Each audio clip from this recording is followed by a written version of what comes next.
first, we gotta go pick up some dog food. Would you like to be part of a documentary? I'm sorry? Would you like to be part of a documentary? What kind of a documentary? We're making a universal sign language.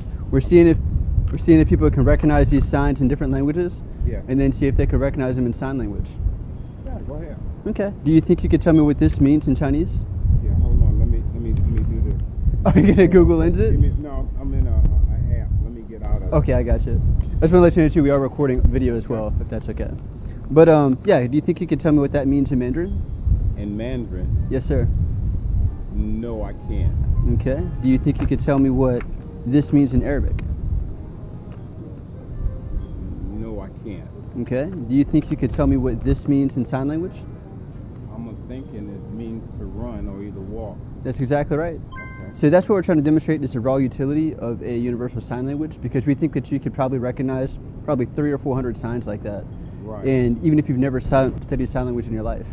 Okay. But yeah, we're making a universal sign language. We just want to let people know we're doing it. I agree. I couldn't understand those. I was looking at some of the things you had there, and I saw the guitar and all of that, and I was thinking something that had to deal with music on the second page. So here, to be honest, I actually can't read these either. I made a bunch of these and I made them so fast that I am not 100% sure what they mean either. I know, yeah, but so it was throwing me off. I'm saying, okay, well maybe this got something to do with music. No, but I mean that's the thing. Okay, so here's another example. Can you tell me what this means in sign language? Probably write it down or something. That's right. Write it so I can understand it. So sign languages are just so visually intuitive. Like everything from like that to sign in sign language. I'm drawing something. Yeah, and there's a million of them. Yeah. And we think it can be used as a tool to learn Esperanto, which is the world's auxiliary spoken language. I agree. I think we learn a whole lot more from visual, sometimes even more so than vocal or audio. I mean, we can learn from both, but I mean, if I can see it, I know what it is, sometimes, or at least imagine what it is.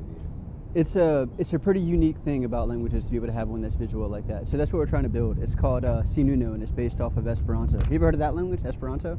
No, I haven't. Esperanto is the world's auxiliary language, and it's incredibly easy to learn, to be honest. And what is it called again? Esperanto. Esperanto. Yeah, it originated in Poland about 200 years ago. Oh, and okay. Honestly, it's largely a failed project just because the vast majority of people don't know it exists. They don't know how easy it is to learn. Like there's like 5,000 cognates in the language. The grammar's never broken. So this is just a signed version of Esperanto. So that's what we're trying to do. Awesome. Great information. Yes, sir. What's your name? My name is Jeff. Levi. Levi, pleased to meet you, man. You too. Thank you so much. Good work. Appreciate you. But I have a hunch that you could probably recognize 300 to 400 signs in our sign language already without having studied it ever. Okay. Would you be able to tell me what this means in sign language? Yeah. That's right. So that's pretty much what we're trying to do. We think that a lot of people could recognize many signs in sign languages, and we're trying to build a universal sign language. But that's all we really needed, so I appreciate your help. Thank you. We have a lot to improve on. I think just go look at that water. But I know in the conversations I want to focus on emphasizing the raw utility of a universal sign language, or universal language in general, because the sign language is based off of Esperanto. So, alright, just cut that down so I can. So what was that? Episode 2 of Guerilla Signs. I think it was pretty awesome. What was it?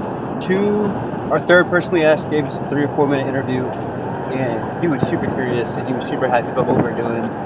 And we probably only got rejected about 10 times out of 15 to 20 asks.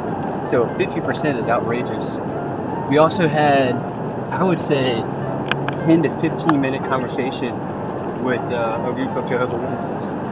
And they didn't want to be part of the documentary, but they were super intrigued with our project. And then we went to go see, we took a shortcut through the Sound Arcade, and there was an artist in there who was super interested also. We got a cool bracelet.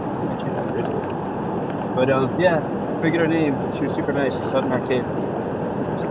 So, do you guys think you could identify what this word means in Mandarin? No, I can't say honestly that I would. What about this one in Arabic? No, sir. Do you think you could tell me what? Rupees? Walking along is exactly right. That's all we need, my friends. Thank you. Ooh.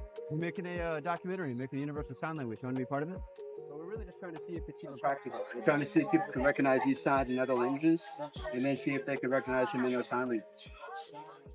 Do it. Okay. Right. Do you think you could recognize what this sign is, or what the symbol is in Chinese? No, I don't. Probably no. What about this one in Arabic? No. Okay. Do you think you can tell me what this sign means in sign language? I walk and walk. That's exactly right. That's all we need, my friends.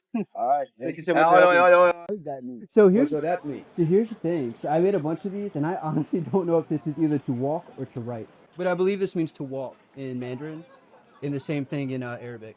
But that's the whole thing. We're trying to see if it's practical because we think Is that that. Chinese writing though, right? Yes. So there's a couple different ways to do Chinese, but this is the traditional way to do Mandarin. See, or yes. Mandarin. What's Mandarin? Mandarin Chinese is the basic. You know how they have the King's English, American English, Mandarin Chinese is basically the first one that started, correct? That's exactly right. Yeah. Wow. It's one of the. My son, he teaches me something. Damn. Well, thank you so much. Appreciate Hey, it. What's your thank name? you. All right, brother. Levi. Have a good evening. All Nice to right. meet you. Tommy, man. Thank you so Legend much. Levi. All right. Okay, that was cool. I would love to interview this guy. I did end the clip a little too quick, so that they were done, but then I restarted it almost immediately. No, it's So I don't perfect. know if you can put those together. There's absolutely no way to fuck up, Tyler. There's absolutely no way. This is already. If we went home right now, I would say this is enough. That's right here.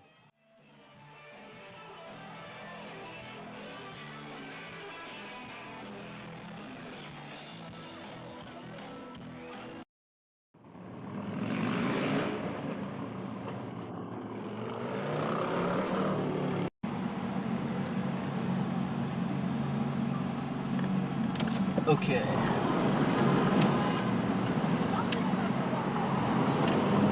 So that was a massive success. I think we asked about 20 people.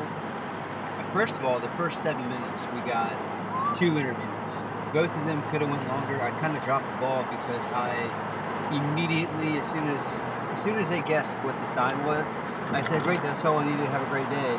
And both of them looked like they wanted to actually talk more. So I need to figure out what to say next, but I had to figure out if people wanted to talk at all before I got to that step. So now we're at that step. Also, I realized that the papers I had on my clipboard were flipping around everywhere, and it was really kind of fucking me up. So I need to find a way to better present the information so people can see it. And on top of that, I felt really dumb when they asked, "Well, what do these words in Mandarin mean?" And I didn't actually know because I was moving so fast. So now that I got some proof of concept, I can slow down a little bit and adjust. So next time I say, okay, it does mean walking, and then I'll have a whole nother thing to go into. That's going to be the surf resort. I don't know when it's going to be done, but this is Virginia Beach Oceanfront. We just did our first episode of Guerilla Signs, and there's a lot to improve on, but as Tyler said, we had the courage to walk up to 20 people, and we were rejected by a lot of people.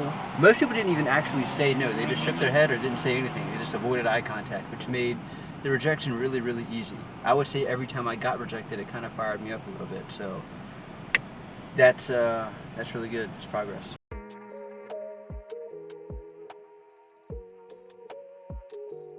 Curiosity is always in demand. So I've been thinking extensively about how I want to structure these conversations. So now I'm quite certain that when I start talking to people, it's going to start getting repetitive. People are going to start saying, "Yep, okay, we don't know anything in Chinese or Mandarin, we don't know anything about Arabic." So I need to figure out how to change up after that. What would y'all say this means in Chinese? What do I think that means in Chinese? Yeah. Best guess. I'm gonna say peace. Peace? Damn. Okay. I'm gonna say inner harmony. Inner harmony. Well, neither of those were close. How about, what about this word in Arabic? So I wouldn't, if you put it in front of me, I wouldn't know what it Not at all. Okay. Could you tell me what this means in sign language? I'll say walking. That's right.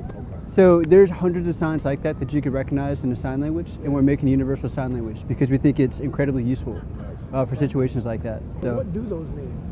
here's the thing. I made hundreds of these very quickly. I believe this means to walk. which is the sign that I did. Okay. I mean, I have another set of them it's too. simple, but it looks a lot more complicated than it actually is. Yeah, and that's the thing. There's like thousands of characters in Chinese and Mandarin, but that's why we're doing the whole thing. Wow. We have another one. So could you tell me what this means in sign language? Excuse me, brother. That looks like writing. Yeah, that's exactly right. So, All right. yeah, thank you so much. Absolutely, man. Keep doing sir. your thing. Appreciate it. brother. Have a good day. I like that. Keep doing your thing. That was a nice thing to say. Not turn right on right here. So a plan that I have is I want to come up here and try and sync up with the cruise ships, because when tourists come in from all over the world, I think that group of people, that demographic, they may be more likely to have been exposed to different languages.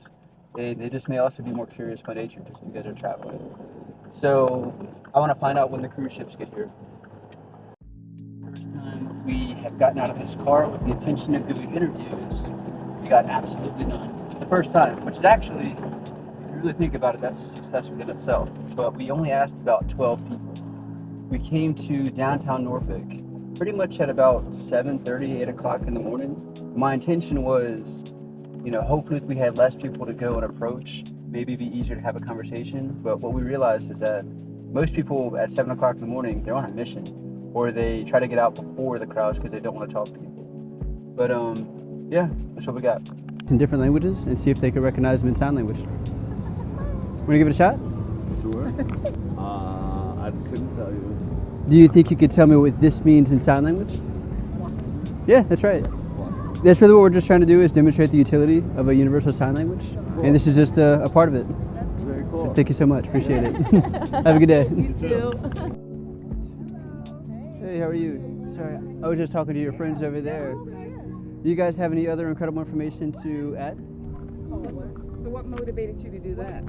So yeah, the auxiliary language, the spoken one, is called Esperanto. It was made in Poland about 200 years ago. Okay. It's largely a failed project, and that's why I'm creating a universal sign language that's based on it. Like if I were to do this in sign language, most people recognize that means exactly, and there's hundreds like that, and we think it can be used as a tool and a catalyst to really propel that language. Yeah, but that's what we're filming out in Norfolk doing today. So who are you doing this project through? Is it For myself, I have a couple companies, but this is a marketing and media company that I'm creating. okay? And I've never built a huge company, so one of the ways that I want to demonstrate that I have the ability to scale something is to draw attention to something that was largely a failed project, but I think still has massive utility. So that's what I'm trying to do. Wow, that's good. Yeah, it's called Si Nuno. We're just started, so this is like our second day getting out there. But thank you so much. And that's means of communication. Yeah. And that's Yeah. helping in communication all kind of understand. Yeah. Yeah. What are your names? My name's Levi.